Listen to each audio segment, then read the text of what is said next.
আমরা এই মুহূর্তে যে ছবি আপনাদের সামনে তুলে ধরছি, স্থানটি হলো পূর্ব বর্ধমানের ভাতারের বলগনা অঞ্চলের যে রাস্তায় দাঁড়িয়েছে সেই রাস্তা হলো রামচন্দ্রপুর মোড় থেকে শুরু হয়েছে রাস্তা, এবং এই রাস্তার উপরে তিনটে পূর্ণ গ্রাম যারা নির্ভরশীল, রামচন্দ্রপুর, গোগ্রাম এবং হাটকানপুর, এই তিনটে গ্রামের বাসিন্দা এই রাস্তার উপর দিয়ে তারা যাতায়াত করেন। আমরা এই মুহূর্তে দেখতে পাচ্ছি রাস্তাটা কিন্তু পাকা রাস্তা, অথচ সেই রাস্তায় গ্রামের সাধারণ মানুষ যারা কিন্তু কোদাল চালিয়ে যারা রাস্তা থেকে কাদা তুলছে। আমরা সরাসরি সেই ছবি 7 দিন সংবাদে পর্দা দেখাচ্ছি। বেশ কয়েকদিন ধরেই ধান কাটা শুরু হয়েছে এবং ধান কাটা শুরু হওয়ার জন্য এবং বেশিরভাগ ক্ষেত্রে মেশিন ব্যবহার করা হচ্ছে। বর্তমান সময়ে ধানের কৃষিকাজে যদি আমরা আধুনিকীকরণ না নিয়ে আনি তাহলে কিন্তু কৃষিকাজ এগিয়ে যাবে না। তাই ধান কাটতে গেলে মেশিনের ব্যবহারটা অবশ্যই প্রয়োজন। মেশিনের ব্যবহার করা হচ্ছে এবং ট্র্যাক্টর ব্যবহার করা হচ্ছে। তার ফলস্বরূপ কী হচ্ছে, মাঠের কাদা কিন্তু মাঠের কাদা রাস্তায় চলে আসার জন্য এক ভয়াবহ পরিস্থিতি তৈরি হয়েছে। কয়েকদিন আগে আমরা দেখেছিলাম যে দেবপুর থেকে কামারপাড়া যাওয়ার পথে বাস থেকে প্যাসেঞ্জারকে নেমে তাদেরকে হেঁটে কিন্তু যেতে হয়েছিল। আমরা আজ যে পরিস্থিতি এই মুহূর্তে তৈরি হয়েছে, যে গ্রামের এই যে তিনটে গ্রামের নাম বললাম, একদিকে আপনার রামচন্দ্রপুর, হাটকানপুর এবং অবশ্যই গোগ্রাম, এই তিনটে গ্রামের বাসিন্দারা তারা নিজেরাই উদ্যোগ নিয়ে যে কাদা আপনারা দেখতে পাচ্ছেন এই মুহূর্তে, সেই কাদা কিন্তু তারা নিজেরাই পরিষ্কার করছে। আমরা কয়েকদিন ধরে আমরা দেখতে পাচ্ছি যে ভাতার থানার উদ্যোগে এবং অবশ্যই ভাতারের রামনগর যে সিড ফার্ম, সেই সিড ফার্মের পরিপূর্ণ সহযোগিতায় ভাতার ব্লকের বিভিন্ন জায়গায় কিন্তু এই পাকা রাস্তা থেকে কাদা তোলার শুরু হয়েছে। আমরা সেই ছবি দেখিয়েছি। আজকে এই মুহূর্তে যে ছবি আপনাদের দেখাচ্ছি, দেখতে পাচ্ছেন বিস্তীর্ণ অঞ্চল জুড়ে কিন্তু পাকা রাস্তার উপর কাদা। এই কাদা তুলতে কিন্তু, এই মাটি তুলতে কিন্তু ব্যস্ত হয়েছে এই যে আমরা যে তিনটে গ্রামের নাম বললাম, এই তিনটে গ্রামের বাসিন্দারা তারা যৌথভাবে কিন্তু সকল রাজনৈতিক দলের সকলেই কিন্তু উপস্থিত আছেন। সকলে একসঙ্গে তারা এই যে রাস্তা, সেই রাস্তার থেকে কাদা তুলতে তারা ব্যস্ত। এই এক হার্দিক আমরা যে চিত্র দেখতে পেলাম যে এই রাস্তার উপর শুধুমাত্র ভাতার নয়, তার পাশাপাশি মঙ্গলকোটের গোগ্রাম কিন্তু এই রাস্তার উপর ডিপেন্ডেবল। এই রাস্তার উপরে দুটো বিধানসভা, একদিকে যেমন ভাতার বিধানসভা ঠিক তেমনি অন্যদিকে মঙ্গলকোট বিধানসভার গ্রামবাসীরা তারা কিন্তু রাস্তা দিয়ে তারা যাতায়াত করে। আমরা যারা এখানে রাস্তায় কাজ করছেন আমরা তাদের মুখ থেকে শুনবো যে উদ্যোগটা, এই ভাবনা চিন্তা তাদের কী করে এলো। দাদা, আজকে দেখতে পাচ্ছি যে আপনারা এই যে তিনটে গ্রাম, এই তিনটে গ্রামে যারা অধিকাংশ যারা এই মুহূর্তে রাস্তা পরিষ্কার করছেন, এই তিনটে গ্রামের বাসিন্দা আছেন। আমরা চারিদিকে আমরা যেটা দেখতে পাচ্ছি, রাস্তা কাদা হওয়ার জন্য সকলকে প্রশাসনের দিকে শুধু আঙুল তুলছে, কিন্তু আপনারা সে আঙুল তোলা বাদ দিয়ে নিজেরাই উদ্যোগ নিয়ে রাস্তা পরিষ্কার করছেন। কী ভাবনা থেকে এলো? ভাবনা বলতে, আমরা দুদিন গ্রাম থেকে বৃষ্টি হওয়ার জন্য গ্রামের ছেলেপেলেরা বেরোতে পারেনি। আমাদের ছেলেরা যারা বলগোনায় পড়তে যায়, যারা আমার গ্রামের মানুষ, এই তিনখানা গ্রামের মানুষ যারা বলগোনায় বাজার করতে যায়, তারা বেরোতে পারছে না। আমরা তড়িঘড়ি তিনখানা গ্রামের মানুষকে নিয়ে আমরা বসেছিলাম কালকে, এবং আমরা নিজেরাই উদ্যোগ নিলাম যে শুধু প্রশাসনের ওপর ছেড়ে দিয়ে সবটাই হবে না। আমরা চাষির স্বার্থে এই তিনখানা গ্রামের মানুষ ধান কেটেছে, রাস্তা নষ্ট হয়েছে, আমাদের সেই কাদা আমাদেরকে পরিষ্কার করতে হবে। যার জন্য আমরা সকলে মিলে, এই তিনখানা গ্রামের মানুষ সকলে মিলে উদ্যোগ নিয়ে আমরা রাস্তা পরিষ্কার করছি। আমরা শুনলাম যে এই গ্রামের তিনখানা গ্রামের সকলে মানুষ একসঙ্গে নিয়ে তারা কিন্তু রাস্তা পরিষ্কার করছে।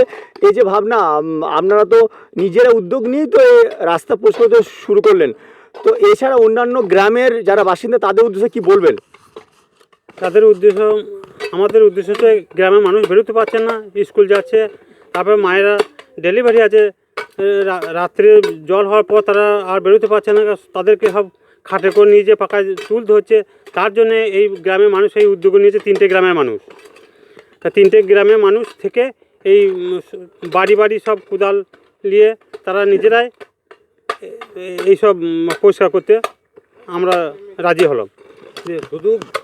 শুধু গ্রামের মানুষদের ওপর ছেড়ে দিলে, মানে প্রশাসনের ওপরে ছেড়ে দিলে হবে না। অন্যান্য জায়গায় যেসব আমরা দেখছি, সোশ্যাল মিডিয়ায় দেখছি যে প্রশাসনের লোকরা রাস্তা পরিষ্কার করছে, শুধু প্রশাসনের লোক দিয়ে ছেড়ে দিলে হবে না, গ্রামের মানুষকেও হাতে হাত লাগাতে হবে। তবে এই চারিদিকে যেভাবে চাষির স্বার্থে ধান তুলতে হয়েছে এবং রাস্তা নষ্ট হয়েছে, যদি গ্রামের মানুষরাও হাত লাগায়, আমার মনে হয় তার সঙ্গে প্রশাসনের সহযোগিতা, তাহলে আরও তাড়াতাড়ি রাস্তাঘাট পরিষ্কার হয়ে যাবে। আমরা শুনলাম যে যারা এখানে রাস্তা পরিষ্কার করছেন, যারা মাটি তুলছেন, তাদের বক্তব্য একটা, শুধুমাত্র প্রশাসন হাতে ছেড়ে দিলে হবে না, পাশাপাশি গ্রামের সকলেই তারা যদি একসঙ্গে হাতে হাত মেলান, তাহলে কিন্তু এই যে সমূহ একটা সমস্যা থেকে তারা কিন্তু উদ্ধার করতে পারবেন। আজকে আপনারা নিজেদের উদ্যোগে কিন্তু রাস্তা পরিষ্কার শুরু করেছেন। আচ্ছা, অন্যান্য গ্রামেও তো একই অবস্থা হয়ে আছে, কি বলবেন? আমি বলতে চাই সকল গ্রামে যে প্রশাসনের ওপর ছেড়ে দিলে হবে না, এটা নিজেদের গ্রামে গ্রামে একটা উদ্যোগ নিয়ে রাস্তাগুলো পরিষ্কার করতে হবে। মানে সবাইকে যাতায়াত করতে হবে। স্কুলের ছেলেরা টিউশনি পড়তে যাচ্ছে, তারা টিউশনি যেতে পারছে না। প্লাস গ্রামে আপদ বিপদ আছে, সেগুলো কিছু বেরোতে পারবে না। প্লাস আবার গ্রামে হঠাৎ কিছু বিপদ হয়ে গেল, কেউ গ্রাম থেকে বেরোতে পারবে না। এবার ধরুন শুধু চাষির ওপর ছেড়ে দিলে হবে না, তো গোটা গ্রামের লোককেই ধরুন একটা চেষ্টা করতে হবে যে রাস্তাটা আমাদের পরিষ্কার করতে হবে। সেই উদ্যোগে সমস্ত গ্রামকে বলা, ভাতানো অঞ্চলে সমস্ত গ্রাম বলনো অঞ্চলে সমস্ত গ্রামকে বলা যে নিজে নিজে উদ্যোগে নিজে নিজে গ্রামটা যদি পরিষ্কার করে নেন, সেটা আরও সুবিধা হবে, প্রশাসনের উপরে প্রেশারটা কম পড়বে। ছিল তখন আপনাদের বেরোতে কোনো সমস্যা হচ্ছিল? প্রচুর সমস্যা হচ্ছিল।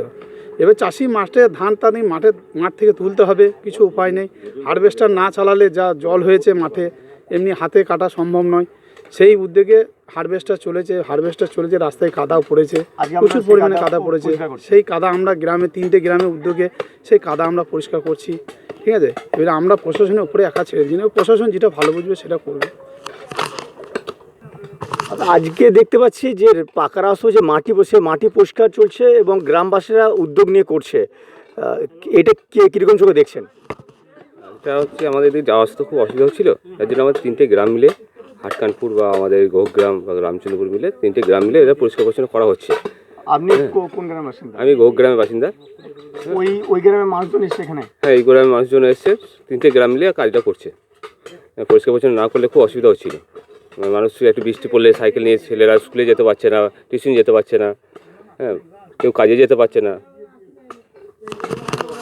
আমরা সেই ছবি তুলে ধরছি, দেখতে পাচ্ছেন যে মূলত এই যে রাস্তা, সেই রাস্তার উপরে 3টে গ্রাম, তার পাশাপাশি সমগ্র এই যে 3টে গ্রামের যারা বাসিন্দা আছে, তারা কিন্তু এই রাস্তার উপর দিয়ে তারা কিন্তু যাতায়াত করে।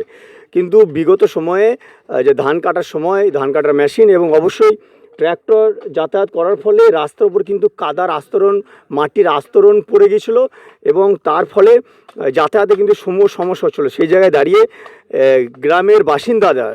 গ্রামের বাসিন্দাদের যৌথ উদ্যোগে কিন্তু আজকে কিন্তু এই কাজ শুরু হয়েছে। দেখতে পাচ্ছেন তারা কিন্তু জোরদার করে শুরু করেছে এবং এই রাস্তা থেকে কাদা সরানো, আমরা সরাসরি সেই ছবি কিন্তু 7 দিন সংবাদে পর্দায় তুলে ধরছি। আমরা সেই ছবি কিন্তু দেখতে পাচ্ছেন।